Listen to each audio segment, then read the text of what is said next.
Bonjour, alors on termine juste. Pour quelle raison Yitzhak Avinu, il a décidé de donner la bracha à qui? À Yaakov et pas à Esav et pas à Yaakov. Pour quelle raison? Et après, Rivka, elle a entendu que Yitzhak, il a dit à Esav, va me chercher à manger, va me chercher du gibier, prépare-moi un bon plat, comme ça je pourrai te bénir. Et elle a eu très peur, Rivka. Et qu'est-ce qu'elle a fait, Rivka? Elle a dit à Yaakov, tu sais ce que tu vas faire? Tu vas te déguiser tout de suite. Tu vas te déguiser en Esav.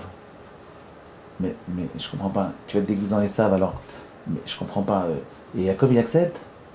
Il a essayé de discuter avec sa mère. Il lui a dit, maman, tu sais, il va me maudire. Hein, s'il se rend compte que c'est moi, il est pas bête. Hein. Yitzhak, il a 90 ans, il est pas bête. Il va tout de suite réaliser que c'est moi. Moi, si j'étais à la place de Yaakov, c'est ce que j'aurais fait. J'aurais dit, écoute, maman, tu vas t'arranger avec papa et vous débrouillez tout seul. Et ce que vous décidez, je fais. Mais je ne vais pas me mettre en porte-à-faux avec papa, il va peut-être me maudire. Je ne vais pas prendre ce risque-là, parce que Yaakov, c'est tout le clan d'Israël. Si Israël qui maudit Yaakov, le clan d'Israël, il est maudit. Donc c'est très très dangereux. Pourquoi il n'a pas fait ça? Pour quelle raison, écoutez bien Rabbi Yosef, pour quelle raison Yaakov, il n'a pas dit à sa mère, va demander à papa et discuter entre eux, parce qu'on voit qu'ils ne parlent jamais ensemble, Rivka et Yitzhak. Ils s'aiment beaucoup, ils sont très proches, ils sont très en fusionnel, mais ils ne parlent pas. Parlez un peu un jour ensemble et mettez-vous d'accord avec cette histoire-là. C'est une histoire super importante, les brachot ici. C'est la bracha en ruchniut et la bracha en gashmiut. Mais la bracha qu'il veut donner à Esav, c'est la bracha en gashmiut surtout, au niveau matériel. Et Rivka dit, mais s'il prend la bracha au niveau matériel, il va le déchirer. Et Yaakov va se retrouver toute sa vie pauvre, toute sa vie dans les yeshivot, il va passer son temps à courir après l'argent de Esav, ça va être une catastrophe. Donc il faut qu'au niveau matériel également, le peuple juif puisse se débrouiller tout seul. Alors qu'est-ce qui s'est passé là? En fait, je vais vous dire, en réalité, Yaakov, il a posé la question à Sarah, à Rivka, je me souviens, sa mère, sa maman. Vous savez, et Yaakov, il a posé la question à Rivka. Il a dit, maman, débrouille-toi avec papa, débrouillez-vous tout seul. Elle a dit, ouais, j'ai pas besoin de toi pour me dire ça, je peux me débrouiller, parler avec papa, mais j'ai pas envie. J'ai envie qu'il te bénisse, mais j'ai surtout envie qu'il sache pas qu'il te bénisse à toi. Ah là, mystère, la boule de gomme, incroyable. Qu'est-ce que tu racontes, maman? Elle dit, oui, je veux qu'il te bénisse à toi, Yaakov, je veux que la bracha elle est chez toi, mais je ne veux pas qu'il sache qu'il te bénisse à toi. Pour quelle raison? Parce qu'ici, il faut bien comprendre, il y a une grande marloquette. Il y a une très grande discussion ici entre Yitzhak et Rivka. C'était les deux grandes puissances de l'époque. Deux Doléador, Rivka et Yitzhak. Qu'est-ce qu'ils pensaient chacun? Alors je vais vous dire ce qu'ils pensaient. Yitzhak, il s'est dit comme ça. Yitzhak, il s'est dit, Yaakov, il n'a pas besoin de bracha. Yaakov, il tient tout seul. Yaakov, il est puissant. La bracha, par l'étude de la Torah, par le fait qu'il soit Yoshev Ohalim, Ishtam Yoshev Ohalim, que Yaakov, il est Ishtam Yoshev Ohalim, par la puissance de Yaakov, il va réussir la bracha. Il n'y a quelle plus grande bracha qu'étudier la Torah? Donc il n'a pas besoin de la bracha. Donc Yaakov, la bracha, il l'amène par lui-même. Par contre, Esav, qui est un peu bancal, qui n'étudie jamais la Torah, qui passe sa vie à faire des avérotes, lui, il a besoin de la bracha.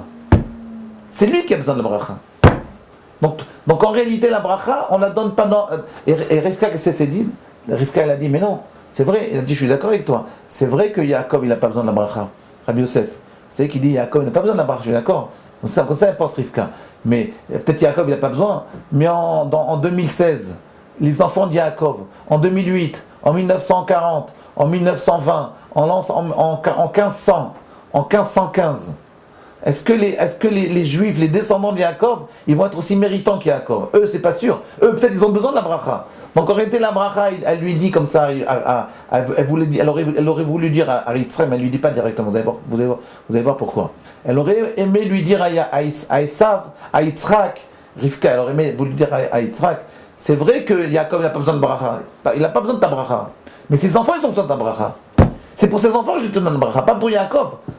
Les enfants qui vont pas bien sortir, qui vont un peu sortir du chemin, eux, ils ont besoin de la bracha de Yitzhak. C'est eux qui ont besoin. De là, vous voyez un principe incroyable, Rabbi Yosef. C'est à qui on donne la bracha? En réalité, a priori, le juif, il n'a pas besoin de la bracha. Un juif, la plus grande bracha qu'il puisse avoir, c'est étudier la Torah. Pour qui on donne la bracha? Pour les gens qui sont un peu bancals. C'est la bracha, si vous voulez, c'est une canne pour permettre aux gens qui sont un peu bancals, qui sont un peu paralysés, qui sont un peu problématiques, de pouvoir continuer à marcher. Mais quelqu'un qui est costaud, qui est puissant, qui étudie la Torah, eh bien la bracha, la plus grande bracha, elle vient de lui-même. Vous voyez, c'est pour cette raison qu'en réalité, a priori, il vaut mieux se débrouiller sans bracha. A priori, il vaut mieux se débrouiller. Toi, avec Akadosh Baruch Hu, tu prends la bracha tout seul. Moi, je me rappelle, quand j'avais 16 ans, j'ai étudié chez Rabbi Rachami Naori, rue Richer. Je me rappelle, 4 fois par semaine, on était ensemble. Je me rappelle le dimanche matin, à 6h du matin, de 6h à 9h, c'est nuit jusqu'à 9h30. 9h du matin, à l'époque en hiver. Enfin, aujourd'hui encore. C'était très très longtemps, il y a 85 ans peut-être. Et je me rappelle, Rav Naori, il y avait des mendiants qui rentraient chez lui, pendant qu'on étudiait ensemble. Et il demandait à Rav, on veut une bracha. Et il lui disait, fais-toi une bracha tout seul. Qu'est-ce que vous voulez dire par là? Moi je dis, mais pourquoi il ne fait pas de bracha? Il dit, fais-toi une bracha tout seul. Ça veut dire, il dit, la bracha c'est toi-même. C'est ton étude, c'est tes mitzvot, c'est ta puissance à toi. La bracha déjà c'est pour les gens bancals. C'est pour les estropiés. Ah. Bon, demain on continue. Bon, la question, il reste une question. Alors, pourquoi finalement elle a gagné? Pourquoi Rivka? Parce que ce qu'il dit, Yitzhak c'est top. Il a raison, Yitzhak. La bracha c'est pour les gens qui les estropiés. Et donc Yaakov n'a pas besoin de la bracha. Alors pourquoi elle a voulu qu'il y ait la bracha? Et également, pourquoi en cachette? Pourquoi elle ne voulait pas? Elle aurait pu expliquer ça à Yitzhak, que Yaakov n'avait pas besoin, mais ses enfants ont besoin, il aurait fait la bracha à Yitzhak. Mais elle ne voulait pas ça. Elle ne voulait pas, Rivka ne voulait pas que Yitzhak fasse la bracha à Yaakov directement. Pour quelle raison? Réfléchissez à cette question. Pour quelle raison Rivka ne voulait pas que Yitzhak il fasse la bracha à Yaakov en sachant que c'est Yaakov? Pour quelle raison? Il voulait que ce soit en une façon par combine. Pour quelle raison?